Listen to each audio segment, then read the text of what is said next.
Matapos ang mahigit isang taong pagkakabihag, pinalaya na po ng ang kinidnap nitong Australiano sa Zamboanga del Sur nitong Sabado. Para sa detalye, narito ang report ni Dennis Cortez.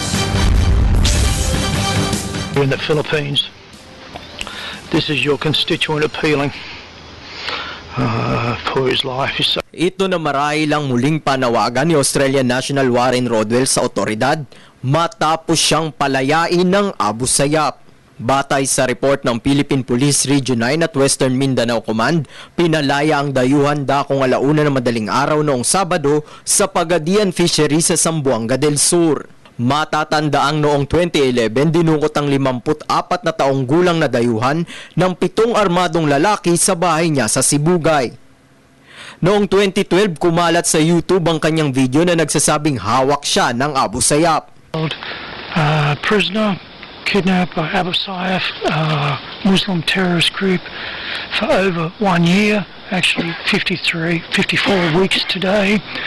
I was kidnapped December 5, 2012. Lubos naman ang pasasalamat ng Australian government sa mga otoridad matapos ang pagpapalaya sa kanilang kababayan.